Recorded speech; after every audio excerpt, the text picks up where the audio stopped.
The Farmer Who Fed Wrong.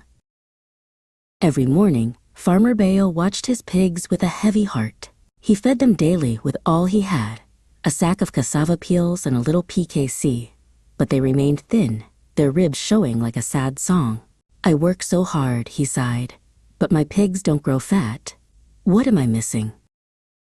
Weeks turned into months, and the whispers from his neighbors grew louder.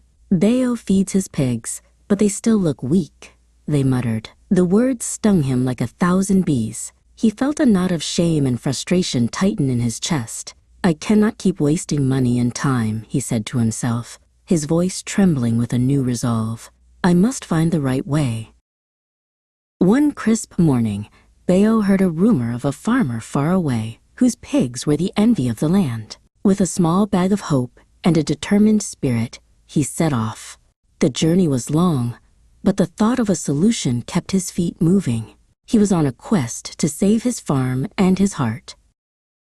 When he finally arrived at Great Lady Farmer's farm, he was stunned. He had never seen such magnificent pigs. They were big, shiny, and full of life, rolling in clean mud and squealing with joy. Their pens were spotless, and the air was filled with a sense of vibrant health. "So pigs can look like this," he whispered in awe. Great Lady Farmer, a young woman with a kind smile, greeted him warmly. Bayo poured out his story, his voice heavy with shame. She listened patiently. "Bayo, you've been trying," she said gently, "but pigs can't thrive on cassava peels and PKC alone. They need a balanced diet for energy and growth." Bayo's eyes widened. "So that's why I've been losing money." To explain, Great Lady Farmer introduced him to a little piglet named Piggy Pearl, who was a living example of a well-fed pig. "Pigs need more than just fillers," she explained, pointing to a simple diagram. "They require a mix of nutrients for strong muscles, good health, and a profitable business."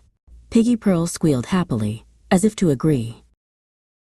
Great Lady Farmer walked him through her farm, showing him pens of fast-growing piglets and healthy sows. Bayo saw the difference with his own eyes. "When you feed right," she said, "your pigs will reward you. Poor feeding leads to poor business. Smart feeding leads to profit." Bayo nodded firmly.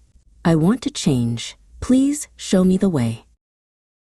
Great Lady Farmer smiled and handed him a small, worn notebook. "This is my pig feed formula," she said. "It's a simple guide to help you remember everything." Bayo clutched the book tightly, a new sense of hope filling his heart. He shook her hand, a promise in his eyes to do better.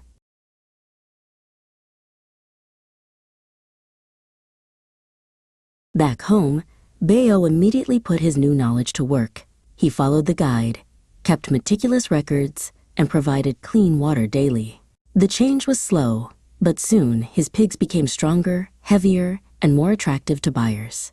Neighbors who once whispered now asked, "What's your secret, Bayo?"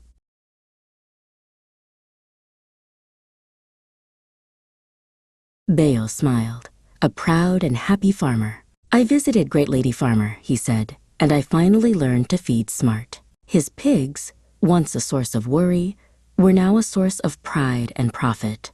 And he knew that the most valuable thing he had fed them was not just food, but knowledge.